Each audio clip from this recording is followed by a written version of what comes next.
Hello and welcome to Holocron. I know my hair is looking very Skywalker-esque, or it's like dollar store Skywalker, but I'm trying to grow it out.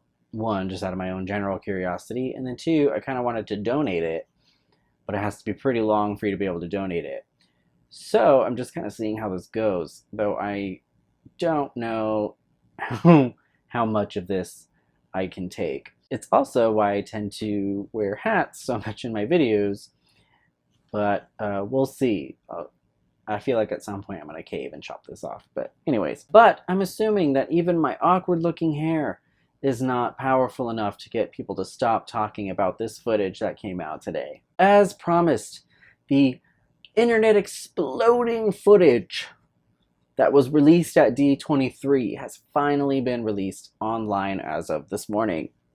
Free for the masses to consume and lose their shit about. I chose not to do a reaction video to this footage, mainly because the description of it was so detailed and already released through so many media outlets. I just didn't really think it was gonna shock me. And it really didn't. It pretty much went as I imagined it in my head when I was reading the descriptions.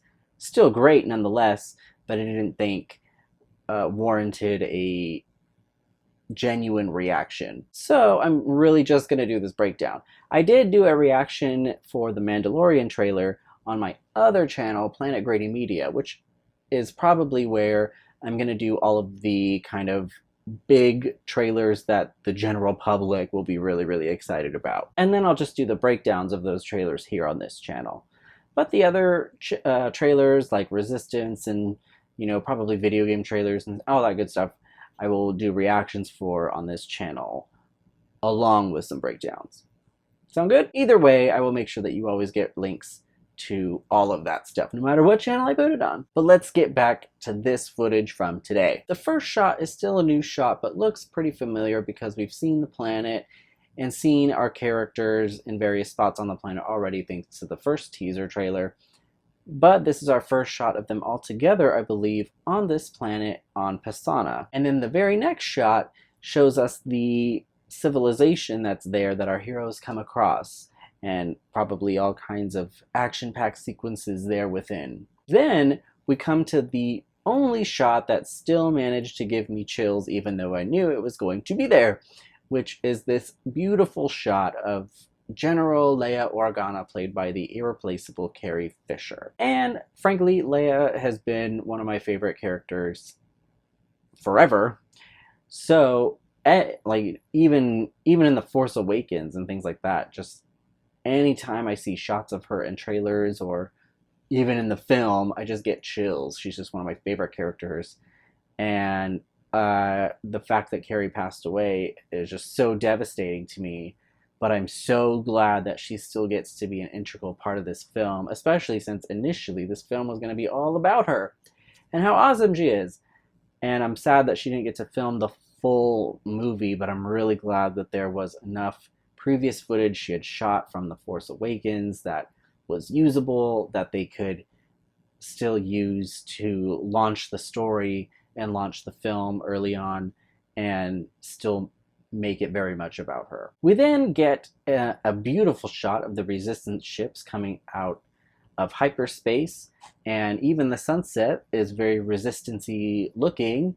It's got a lot of that kind of beige and kind of off-white looking colors, a kind of subtle color scheme that's been associated with the Resistance so far in this era of Star Wars. And of course we get the contrasting shot right after that of these Imperial Star Destroyers. A lot of news outlets, probably because they're not written by actual Star Wars fans, are missing the fact that these are Imperial Star Destroyers and not First Order Star Destroyers, and I think that's going to be an important situation. We then get a shot of Finn and Jannah, played by Naomi Ackie, in a ship that appears to be piloted by the Resistance. Finn, once again, being paired off with the new people, sidelined forever, even though he's one of the main characters in these films. And then we get to one of the first big controversial shots of the footage is C-3PO with his red eyes looking very much like 000. But, and a lot of people are calling him evil C-3PO in here, like he's going to end up being the mastermind behind it all. I really don't think this is going to amount to anything. It's probably just a cool moment for C-3PO. It's probably him being worked into the plot. Finally, because in all the other movies, he's just kind of there. So for him to finally be used in a very plot-moving way instead of him just kind of walking around with R2 delivering messages and things. It'll be nice to see him actually have some cool moments in this film. And then we get something very Starkiller-y. Even though Starkiller Base has been destroyed, I don't think this is going to be another one because the blast looks pretty small for that. But I think it's going to be a weapon similar. I think it's going to be like a smaller weapon, probably a giant ship that can be like a mobile weapon to achieve a similar result. Like it's going to be essentially like Diet Starkiller. And then we come back to this forest planet, which is the same planet that Carrie Fisher was on, and we're going to get that scene from the first teaser of Rey and Carrie. And it appears to be also where Rey is finishing up her training and going over some battle techniques, and getting very frustrated while doing so much so that she's deciding to deforest the entire vicinity around her. I don't know why she's wearing that red wrap around her hand. I don't know if she's wounded or what the hell that's about. But it brings me to this next shot, which is, of course, the big lightsaber battle that she apparently has with Kylo Ren on this ship or on this Death Star wreckage, which is what I'm assuming it is. And J.J. Abrams said that scene with Carrie Fisher happens very early in the film. And I'm wondering if this actually happens early in the film as well, or, you know, halfway through. When they were promoting The Last Jedi, a lot of the money shots they were using in the trailers and in the TV spots and stuff were of the throne room scene, which of course ended up not being the climax, but the midpoint of the film leading into the climaxy stuff. I'm wondering if this is the same kind of bait and switch. And I'm wondering if maybe we get this first or something. And this is the beginning of the film. And maybe they head back to Leia, maybe either on the Forest Moon, or it also looks like it could potentially be that planet that Maz Kanata's castle was on, but I don't think it is. I feel like it's probably Endor, the Forest Moon of Endor. But I'm wondering if this is like the halfway point and she gets wounded in this battle, and maybe that's why she's wearing the wrap. I don't really know. Or maybe she just gets wounded some other way, or maybe she just likes red lacy wraps. That then, of course, brings me to the big shot that's got everybody talking about, is Rey here with her cloak and her double-bladed lightsaber. We've seen this type of lightsaber already in the Clone Wars and in Rebels, so it's nothing new. But for the general public, aka the noobs, this is very shocking. They've never seen something like this. And to be fair, we haven't seen anything like it in live action before, so it's pretty cool. And it's probably a design Darth Maul should have gone with, because he had that long giant thing, and he was like as long as his leg, and he always had to carry it like that. This is probably a vision, because it looks very much like that scene from Empire Strikes Back where Luke, you know, fights Vader in the cave, only to find that it's his own face under the mask, symbolizing not only their relation to each other, but also their similarities to one another on a personal level, thus trying to hint at Luke to be careful, because, you know, Vader was once like you, and you could easily become like Vader.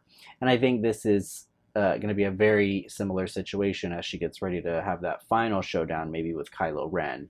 And it's going to be very, you know, don't judge him too hard, and don't think you know him too much, because it could easily be you, and you should probably think about that before you run off and try to take him down. Either way, it's a cool shot, but I really think if it was something significant, they wouldn't even include it here. Plus, her blades look exactly like Kylo Ren's, being all unstable and whatnot. And I just find it very hard to believe that they could shoehorn into this already what looks like a very full film full of different things going on, that they would find a place for her to not only turn to the dark side, but then build a double-sided lightsaber and also bleed 2 kyber crystals and happen to crack them both just like Kylo Ren. You know, I just don't think that's happening. And I don't believe that Kylo made it for her. I don't believe any of this stuff.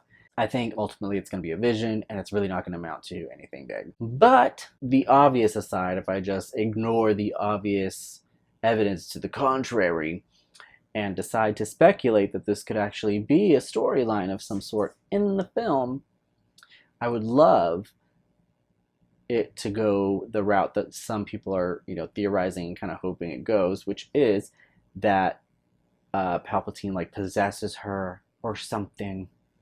And I would love that. And that brings me back to that shot of them fighting on the wreckage. Like maybe whatever they're, you know, racing to get to on that wreckage ends up possessing Rey, or allowing Palpatine to possess Rey. And then the film shifts from then being all about them stopping Kylo Ren to then Kylo Ren having to give up all of his dark sidey stuff that he's worked so hard for in order to save Rey.